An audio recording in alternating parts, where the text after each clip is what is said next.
Tio tanpa sengaja melihat, istri yang baru saja dinikahinya ternyata sedang diganggu oleh dua pria. Tapi dia malah menyuruh sopir mematikan lampu dan duduk di samping menonton. Semua itu karena saat mereka mendaftar pernikahan, dia melihat istrinya memakai sarung tangan kulit khusus, dan langsung yakin bahwa wanita ini pasti bukan orang biasa. Ternyata benar, wanita itu dengan cepat menaklukkan dua preman itu. Pemandangan itu membuat teman di sampingnya tercengang. Dia langsung mulai melihat wanita itu dengan cara berbeda, tanpa tahu bahwa wanita itu sudah menjadi istri dari sang CEO. Saat dia hendak maju untuk menggoda wanita itu, CEO yang gugup langsung menariknya mundur. Di saat itu CEO baru menyadari, dia punya dorongan kuat untuk melindungi istri barunya. Saat makan malam di rumah, CEO memberitahu istrinya bahwa dia sudah memecat kepala rumah tangga yang tidak sopan padanya. Lalu CEO mencoba memanfaatkan kesempatan itu untuk menyelidiki kesulitan yang dihadapi wanita itu. Tapi tak disangka, wanita itu dengan wajah datar mengatakan bahwa mulai sekarang hal seperti itu akan dia tangani sendiri. Mendengar itu CEO langsung terdiam. Dalam hati ia bertanya-tanya, seperti apa lingkungan yang membuat wanita ini enggan menerima bantuan orang lain. Namun yang tidak pernah dia bayangkan adalah, wanita yang tampak tenang ini sebenarnya berasal dari keluarga bangsawan kaya raya. Namun sejak kecil hidup dalam lingkungan yang sangat kekurangan kasih sayang, karena ayah dan ibu tirinya telah membuat ibunya bunuh diri, lalu memutus hubungan dengannya,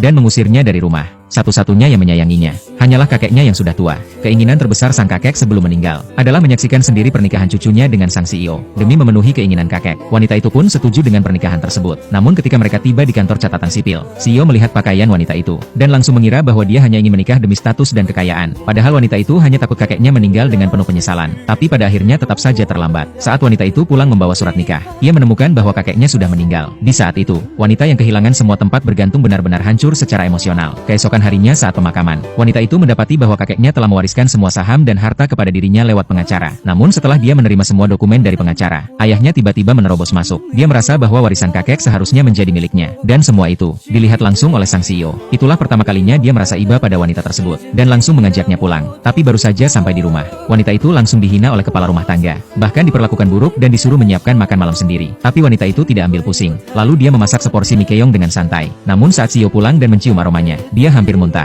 Kemudian, dia mengeluarkan surat perjanjian pranikah, menyatakan bahwa setelah 3 bulan, mereka akan bercerai dan kontrak berakhir. Dan itu juga adalah keinginan wanita itu. Malam itu dia memeluk foto mendiang kakeknya, dan tertidur di kamar tamu dengan tenang. Dia memutuskan meski tak punya siapa-siapa, dia tetap akan hidup dengan baik. Keesokan harinya dia kembali bekerja di rumah sakit seperti biasa. Tak disangka ayahnya datang tiba-tiba, memaksanya untuk memindahkan semua warisan kakek atas namanya. Namun wanita itu mengingat kembali, selama bertahun-tahun pria itu tidak pernah menjalankan tanggung jawab sebagai ayah, bahkan menyebabkan kematian ibunya. Dia pun langsung menolak tanpa ragu. Ayahnya yang marah besar mengangkat tangan hendak menampar. Beruntung rekan kerja segera datang dan menghentikannya. Saat itu ayahnya juga tidak ingin kejadian itu diketahui banyak orang. Jadi dia langsung pergi. Tapi keserakahan ayahnya belum berhenti. Dia masih menyimpan rencana jahat yang lebih besar.